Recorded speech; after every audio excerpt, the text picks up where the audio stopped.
Hi fire signs, Aries, Leo, Sagittarius, Ascendant, Sun, Moon, Venus, Rising, and those cross-watching. Welcome to your Tarot Love Messages. Today we're going to take a look at and see what are their intentions towards you. Okay, so this is for those of you that are romantically involved with someone. It doesn't necessarily make a difference if you're in a relationship with this person, or even if you guys are just like in some sort of casual arrangement, or if you're just loosely involved with one another. So as long as you do have a person in mind as I do this reading, it shall apply. It is going to be a general reading here, guys, so please just keep that in mind. If you are after a personal reading with myself, feel free to reach out and inquire. I will list my email just below the video here. So with all of that being said, let's go ahead and get stuck into your reading. So what are your person's intentions for you?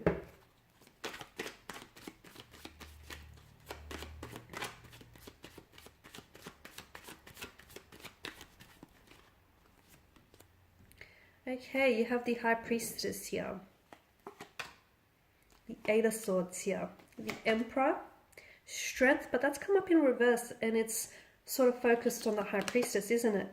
You have the Two of Cups here and the Seven of Swords. Okay, we've got some interesting cards here. Now, to begin with the High Priestess, she's definitely urging for you to trust your intuition, okay? So even if you're in a relationship, but if you have any doubts, hesitations or reservations around this relationship, then it's important for you to listen to those intuitive nudges that you get, because they're not just there to entertain you, they're there to guide you, and they're trying to communicate something to you. So for instance, if you feel like you can't trust your partner, or you can't trust what they say, or if you feel like something doesn't add up, maybe it's because a truth is being left out of the equation. So first and foremost, you need to really listen to your intuition when it comes to what is it that they intend for you and for this connection, and what are their motivations. So if you feel like you're only involved with someone because,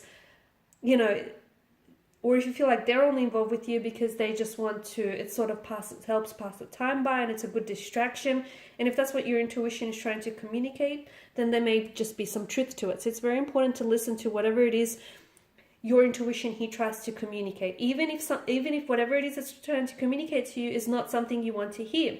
Now, on the flip side of the coin, if you feel really good about this connection, if you trust what you feel, and if you trust that your person's intentions are pure, and their motivations for this connection are pure, then listen to your intuition as well. Tap in and chew in, because again, your intuition is trying to confirm to you that, yes, this is a good thing, and yes, this is something that you should, commit to. So whatever your intuition is saying, and, you don't all have the same intuition, you clearly are not all the same person, and you don't all deal with the same situation. So whatever your intuition is telling you, it's probably right. Now, the Eight of Swords here, there's definitely a stuckness. I don't know that this person, for some of you, you are involved in a friendship, and you're seeing this person is a friend, but you want them to become something more, right? You see them romantically here, but I feel like there's someone here that holds back.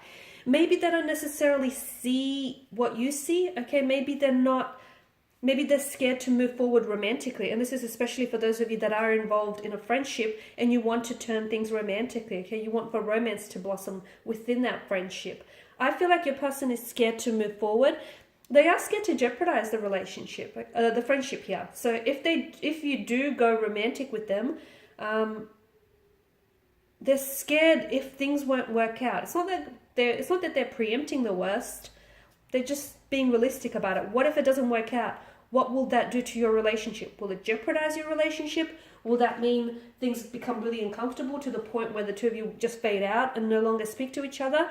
Basically, I feel like they do value you and they don't want to lose you as a friend. So especially for those of you that are, once again, in the situation where you're, friends, but you want to be a little bit more than that. So your person is definitely scared of moving forward here in that manner, purely because I feel like there's a lot of insecurities, fears, and anxieties that hold them captive, okay, that prevent them from moving forward. There's also that insecurity or anxiety over losing you as a friend, or jeopardizing that friendship. And they're also not sure how the two of you would pair romantically here. Definitely a stagnated sense of energy. Maybe a person does have emotionally insecure. They're emotionally insecure, so insecurity issues.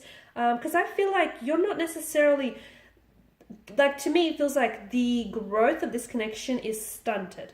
It's stagnated. It's not moving. And that's because your person's energy is very blocked and it's very reserved and it's very stagnated. But I'm also seeing that there is, because of the blindfolds here, are you not seeing the situation for what it is, or are they not seeing all the potential that this connection has? So someone within this connection, be it you or them, is not seeing something, okay? They're not seeing something. Maybe you're not seeing the red flags.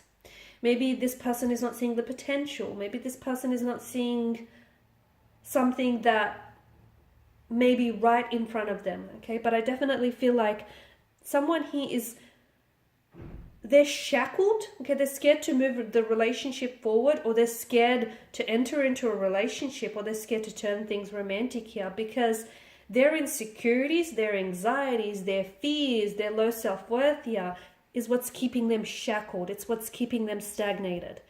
And ultimately, because the Eight of Swords governs mental energy, it has a lot to do with the way that they think and the way that they perceive and the narrative that they tell themselves here.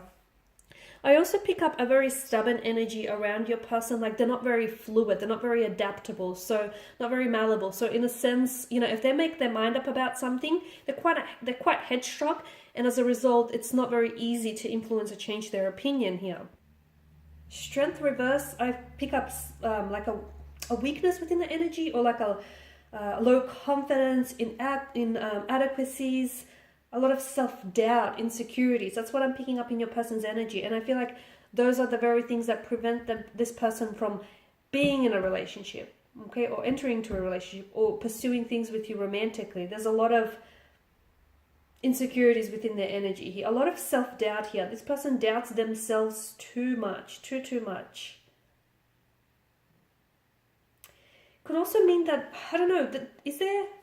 It's like a mental disorder I'm picking up. It could also be depression though. Maybe this person is, they're not a bad person. That's not what I'm trying to say at all. Don't get me wrong. But I just feel like they may be going through a really low point in their life. They may have wounds from the past that need healing. They just may not be in the best emotional state. Maybe not in the best position to have a relationship. There's also that to consider as well. There's some sort of unhappiness or depression coming up for around the energy, and also sort of accounting for the reason why the two of you aren't in a relationship, or why the two of you aren't progressing things, or why there isn't forward momentum, but instead a stagnation here. Maybe the two of you are better off as friends. Maybe it's better for you to build this connection, like to stay friends and then slowly build on that and see where it takes you. Because I do get really low self-doubt here with the energy. Now, the Seven of Cups, not the Seven of Cups, the Seven of Swords here also. This is like, there's something going on here. You got the 7 and the 8. I don't know if there's miscommunication, there's misunderstandings. I don't know if there's a deception or a disloyalty here, a lack of a lack of faithfulness here. There's something fishy going on here. Because often this card does like denote betrayal and deception here, but it could also be lies, trickery, scheming here, sneakiness here. Maybe this person is going about things in a very sneaky way here. Maybe this person is trying to escape a problem here that he or she is facing, or that the two of you are facing, without necessarily dealing with the problem. It could be that as well. Maybe this person feels like they've gotten away with something, but they haven't, and something here is going to catch up with them. This is what I feel. So maybe they're not being dishonest with you. Maybe they're being dishonest with themselves here. There is something about, I just feel like I can't quite put my finger on it. There's something here that it feels a little bit like they're a little bit of a tricky kind of energy. There's something going on with them. And I feel like either they're not being entirely honest with you, or they're not being entirely honest with themselves here. Okay, guys, and this is your reading. Thanks for watching and listening. Please show your support by subscribing to the channel, liking, sharing, commenting. I'll be sharing with you more tarot love messages, so feel free to stay tuned and check out the other videos on my channel.